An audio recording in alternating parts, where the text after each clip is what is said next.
I want to introduce Christina Vargas. She is the Chief Diversity Officer of Suffolk County Community College. And we also have Yvette Chiclana Miranda. She's our wonderful, both of them Afro-Puerto Rican, but Yvette, I just met her recently and amazed. She's an ethnologist and anthropologist. So I don't know which one you guys want to just jump in, because we've talked so much already about so many of these issues. So I open the space to you guys.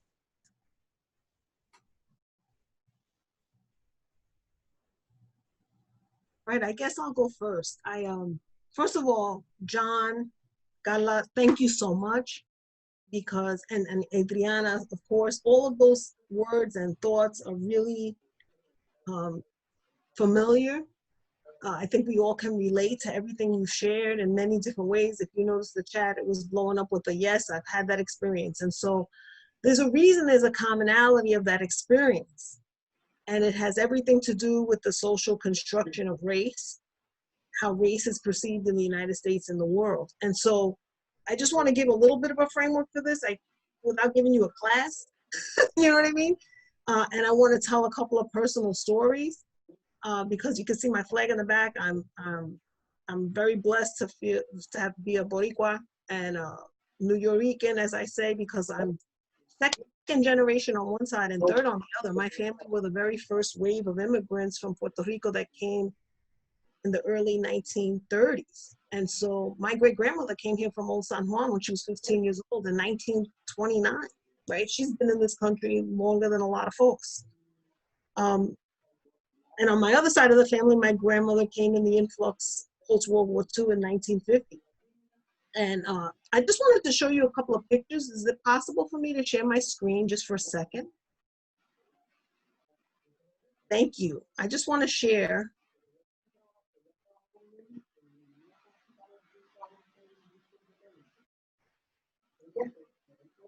Oh, wow. I wanted to share the pictures because this is my family, and I want to show you how crazy it is with race in Puerto Rico. This is my great-grandfather, Felipe Vargas. This has got to be 1920s, right? I don't know where this picture was taken. My aunt shared this picture with me. What do you see when you see it? If you didn't know that his last name was Vargas, you would absolutely assume this is your Africano family, right? This is the Negrito in the family. This is why I look the way I look. I look at this picture and I see myself, right? How can I then get the census and not mark Black on my census and not consider myself an Afro-Latina when I see a picture of my father and my grandfather? I want to share my grandmother on my mother's side. This is my mother and my grandmother, Frances Reyes Valentin, who recently passed away in Puerto Rico during Hurricane Maria.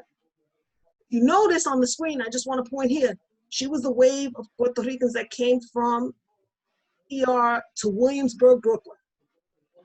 Because if you notice, there's a Jewish community, she's in front of clearly in front of a Jewish building, right? I don't even know where this is. This is in Williamsburg, Brooklyn, that's my mother. This is probably 1950. Okay. So if I want you to take a look at my grandmother, because when you were talking about color, my grandmother left Puerto Rico when she was like 20 years old, and her nickname was Negrita. And you're like, how can she be nicknamed Negrita? What's up with that, right? Like, how did she get nicknamed Negrita? I'll tell you why. Because her hair was not lacio. She had curly, coily hair. And this took work right here. And even though she had hazel eyes, she was not allowed to be anything but Negrita. Now, these are my parents. My father at 18 and my mother at 17. The descendants of Felipe and Francisca. And this is me and my great-grandmother. That's my other side of the family, my father's grandmother. And me, I'm like 3 years old, I think, here. So why am I showing this picture of my great-grandmother, Lucy Sanchez? Because Lucia Sanchez is the one who grew up in the shadow of El Morro in Old San Juan and came here in 1930. And she's the first one who told me that I should not braid my hair like a morenita. She taught me as much about cooking and being a proud Boricua that knew my heritage and my language and my culture, but she also taught me a lot about what it was to distance myself from my race. And absolutely wanted me to know Spanish, wanted me to be the person I could always be. But also I have vivid memories of being told, don't bring un títere morenito to this house if you're gonna date somebody, right? Don't associate yourself with Blackness. We're Puerto Rican.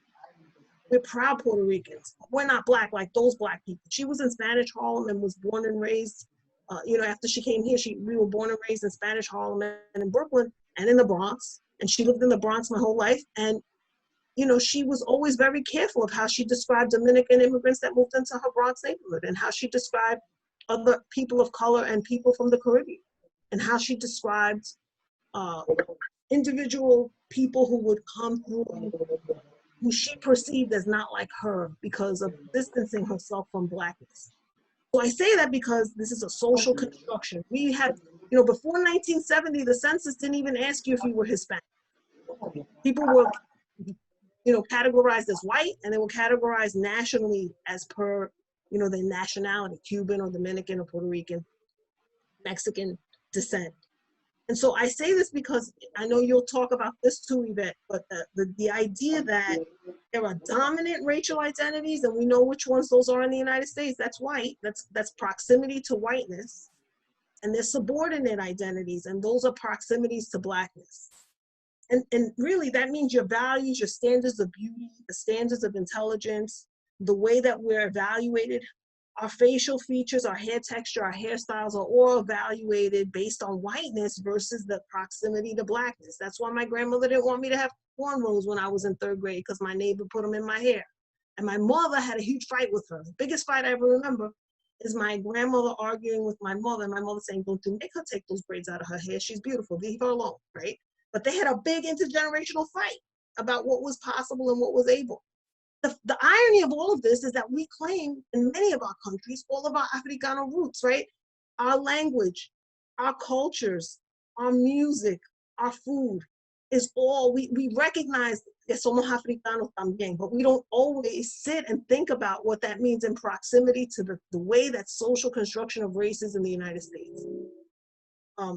So what's the flip side of that? The flip side of that is generalizations, stereotypes, and distance, when we should be really thinking about proximity towards who we really feel we are. Now, the last thing I'll say, because I don't want to go on, and I already shared a lot, is that, you should know a few statistics. I looked, if you ever want stats, I'll put in the chat. The Pew Research Center does tons of research on Latino Americans and Hispanics. In 2019, they did a survey. It says 6 in 10 of US Hispanic adults say they've been experienced unfair treatment or discrimination based on race, based on their ethnicity. So we know we've been discriminated against. We know there's racism in the world against Latinos. This is about how people see you and how you see yourself. And those two things are flipped, right? How do we see ourselves? And if I walk down the street with my father, they weren't calling out our names like we spoke Spanish. They were calling out his name, assuming he did not. And when he clearly broke into his Spanish, people were like, oh, okay, now we understand, now we get it, okay, now we got you, right? So this idea that because people will make assumptions about you, even if you self-identify very strongly in a particular way, you need to keep that in mind. About 1/4 of US Latinos self-identify as Afro-Latino, according to Pew. And we gotta ask ourselves who created these messages. Why do we think about who we are and how we self-identify matters to us? But I think we need to think about the things we were taught. You talk about old school Carla, man, I got old school stories, right? I got the Mejorando la Raza story. I got the straighten your hair story. I got the never cut your hair story because your long hair is beautiful. I got the, always put earrings on because God forbid you look like a boy, right? I got all that stuff but from all those things that were taught to us generationally by all of our families. And by the way, let's not just blame our families. I don't want to place blame. This is really about structural racism in society that teaches us in all the messaging we get in our own communities and in society with who is supposed to be the norm, who's considered norm, right? And so if that's the case, it's not about low self-esteem, it's not about self-hatred, it's really about the fact that every message we get in the world is about the fact that these people who are white are better than people who are black. And as Latinos, we may not pick ourselves. We say, okay, but we're Puerto Rican or we're Latinxes, and we get it. We're who we are. But other people will see us in proximity to race, no matter what we try to do. I'm gonna hand it off. Hope you like my family. I had to share.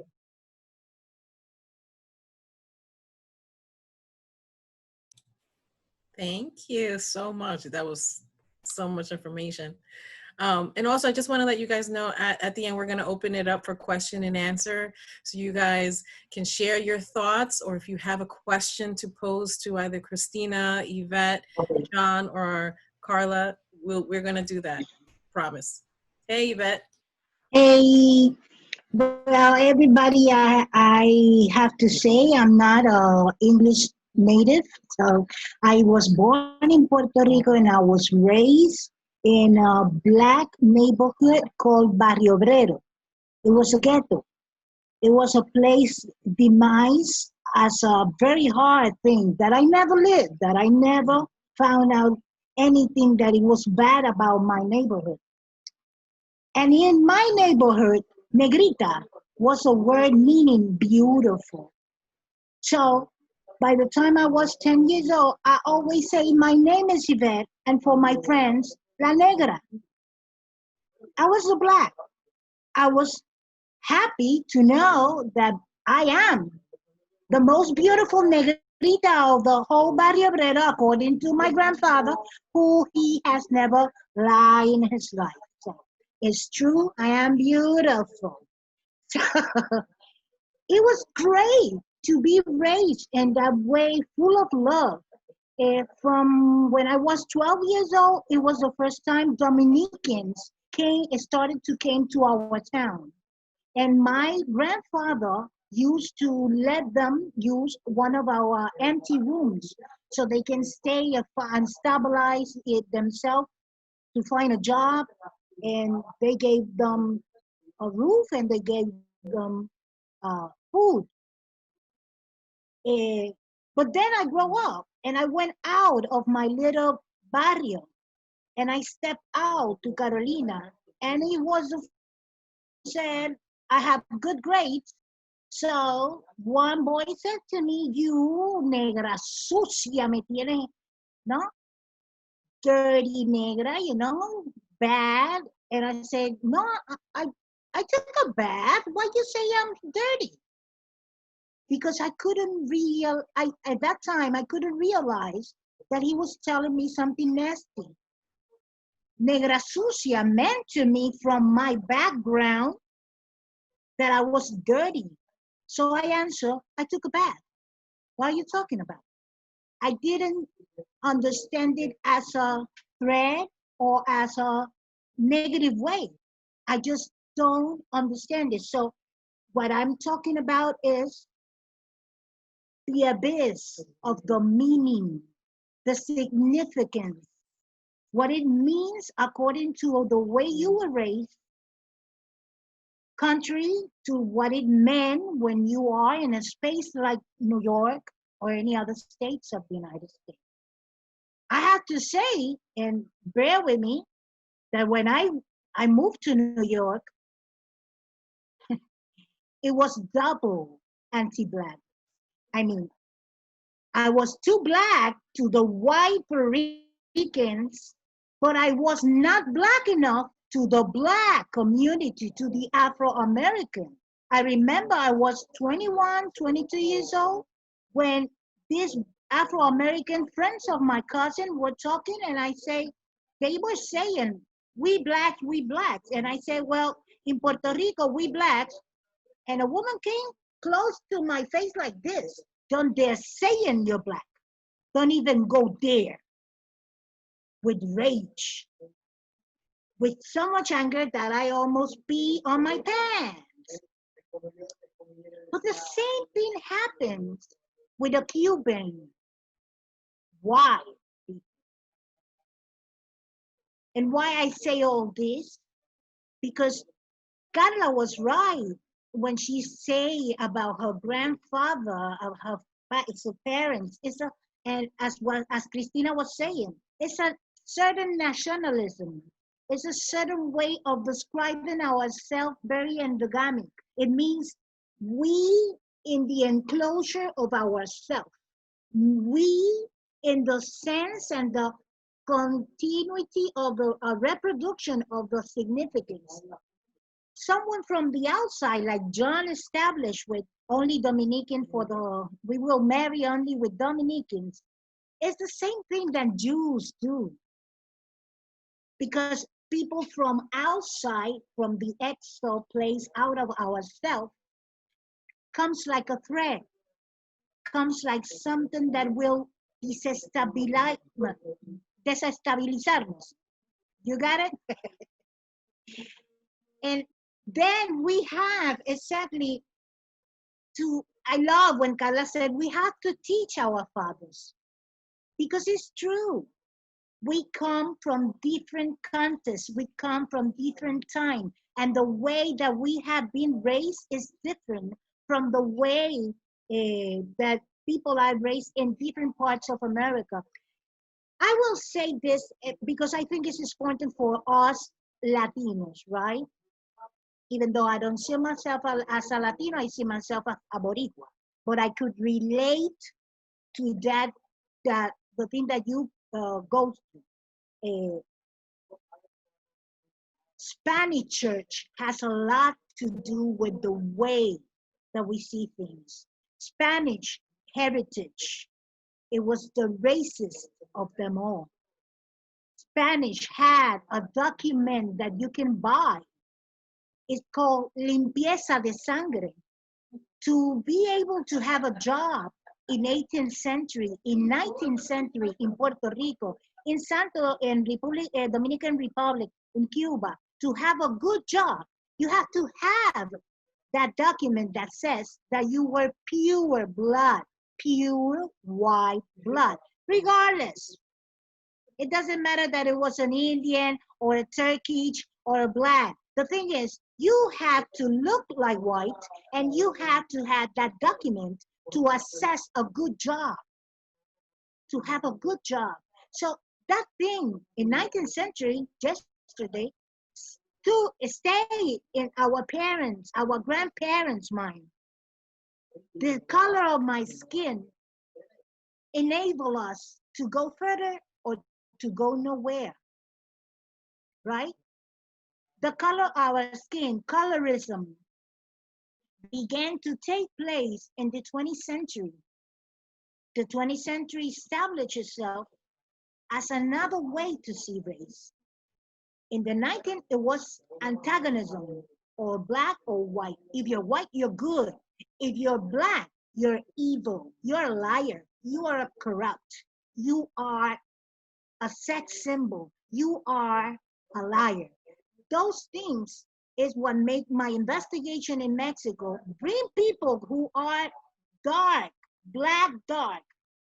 No, I am not black. I am moreno. Because black is bad.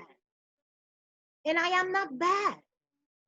When I work with those communities in Honduras, in Mexico, the Garífunas of Guatemala, Nicaragua, they are black communities that had always had to work trying to adapt themselves to the transformation of this way of seeing race.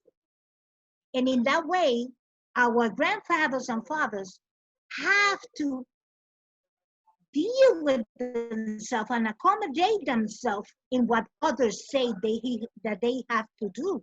So you have to understand that for a lot of our grandparents,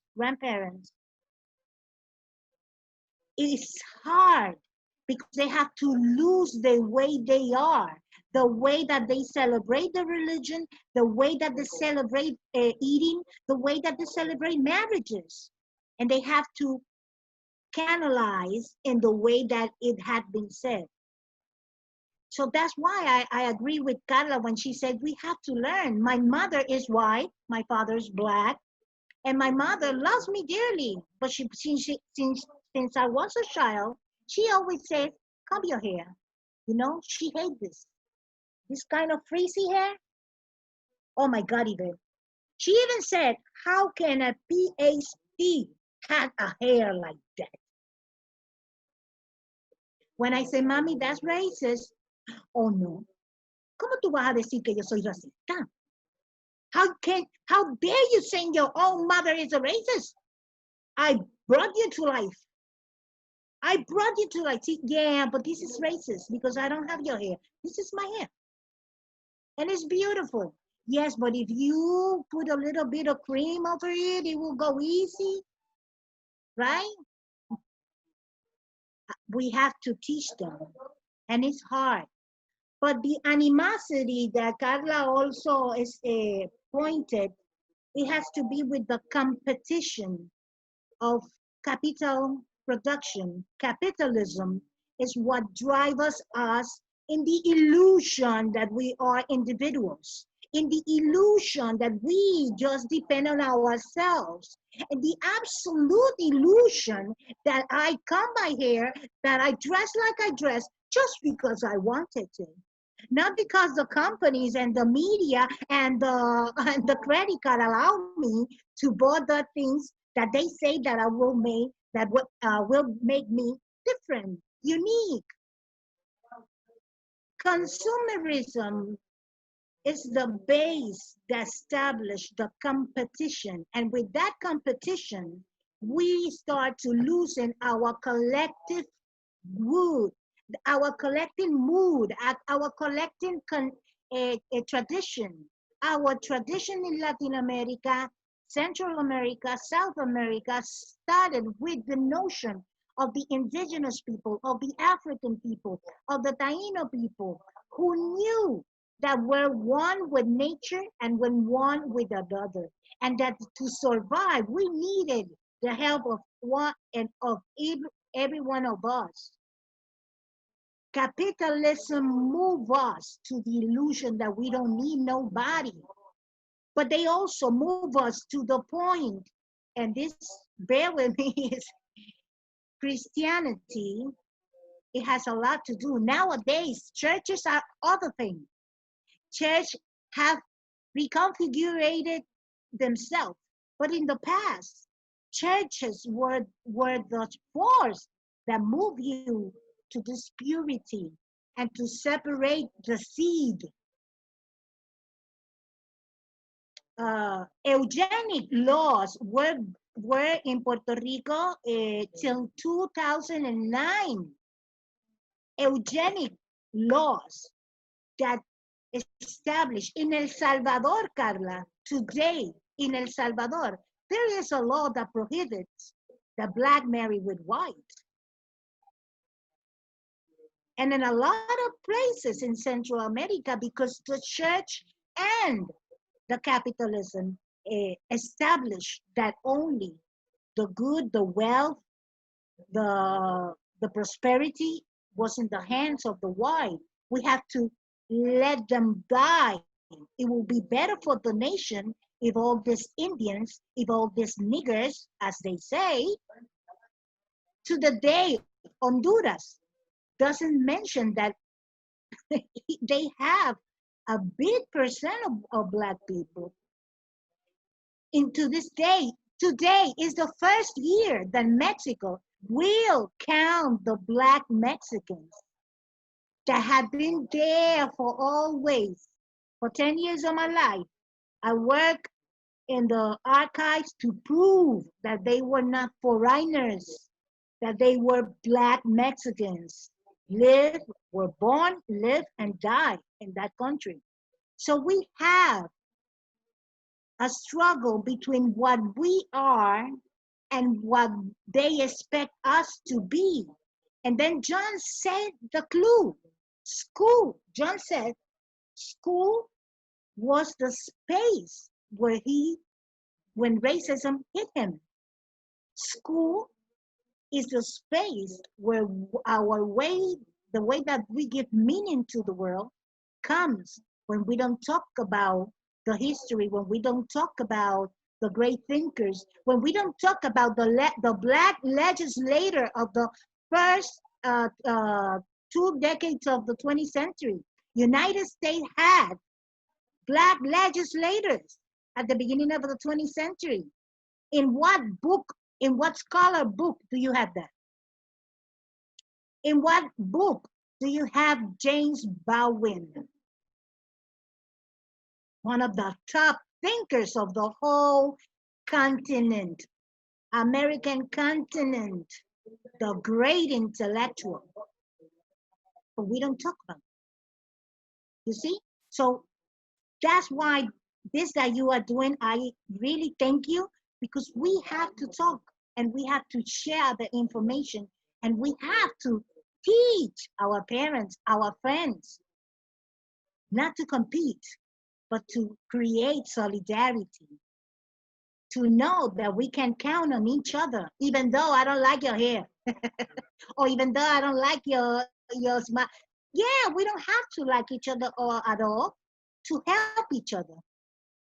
We did it in the past. And I hope and work that we can be able to see how solidarity among us is the key to come out of this, sorry, shithole.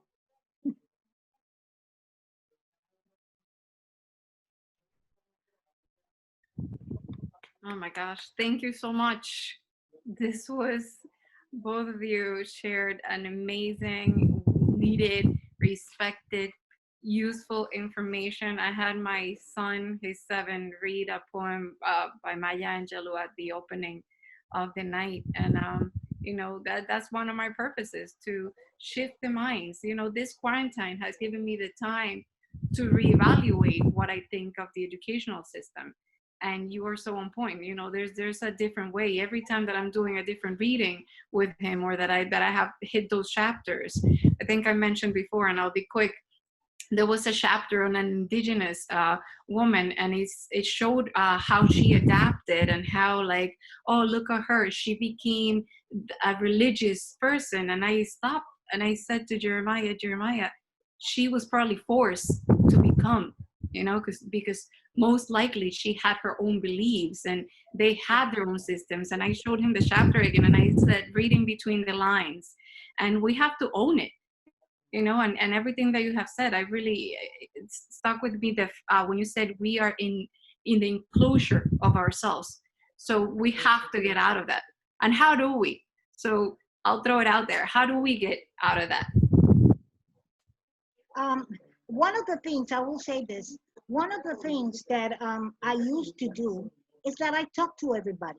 There are people who say, look at me like, what are you doing? I need to say this first. I remember one of the first memory that I have of New York was that I was lost in the subway. And we Caribbean people, we touch. No? And I moved to a man and I touched him. Excuse me, can you tell me how to? Don't touch me. Sorry again. Don't fucking touch me. No? Who are you? I don't know you. So there is a sense of space that we never think about. There's a sense of what is my personal space. A German in front of me will keep a meter, will keep 3 feet away from me, basically. We Caribbean, we talk on top of each other. So when I talk to people, there are people who will say, no, I don't want to talk to you. They don't have to answer me to know that I know that they don't want to talk to me. But I kept on talking because I can help myself. And the moment that I kept on, they answer. They at last, some of them will say, oh my God, I can imagine that they say, oh my God, this girl won't shut up. And they talk back. And the moment that they talk back, they are mine. You know, because there you start to try to establish, to hear. And that's one of the things that we have lost. And I have to say a lot because of the academy. A lot because academy put us like, oh my God, we are the one who knows. We are the one who, shut up because I'm the one who knows. We have to shut up and listen. Listen and build connections, which is, you know, what you have, which is amazing. We have to listen. So I talk and talk and talk to connect. But when I talk, when you start to answer me, I will shut up. Thank you so much. So more listening. More listening. And I have to move my hair because it gets in the way. And now we're going to go on with Christy Banks, Assistant Director of Student Activities and Multicultural Affairs at Suffolk Community College. And we would like to also hear your input. Once again, thank you so much, Christina, and thank you so much, Yvette. Hi, everyone. Hi, Paisha. Thank you, Margarita, Chris, Yvette, everyone. John, you mentioned Dominicans, and it's interesting because I'm Haitian American. And growing up in New York, you know, my parents were very big on keeping the culture. And oftentimes I had different experiences where I wasn't accepted by the whites, but then I wasn't accepted by African Americans. And a lot of my friends growing up were Dominican, Puerto Rican, Salvadorian. So I was accepted by the Latinx community. So I have a great appreciation and love for the culture and the people. And we share a lot. You know, there's so much that we share, and my dad has taught me a lot about it, and just in my studies. So I hear everyone. You know, it's definitely a time for us to come together and listen and ask questions, so that we can learn about one another. I try not to, there's no question is a silly question. So for me, it's about being able to answer someone so that they can either broaden their perspective or be able to learn from me, my culture, my family, and just get an understanding of who I am or who we are as people. And I think that it's a really important time to be able to do that because there are so many conversations that are happening all over the world, and it's a time for change. And I'm hopeful, and I think we can do it. So I thank all of you for the opportunity and for sharing and for being able to hear what everybody thinks and how they feel. And that's it. Thank you, Christy. You're welcome. That's my girl right there. Dominican, Haitian, hey. You see? Yeah. I know I like it for a reason. I'm just kidding. So now we're at 9:00. We got a little bit of time, so we want to open up the space. If anybody wants to share, if anyone has any questions for our panelists, please feel free. You can raise your hand, and we'll see how this goes.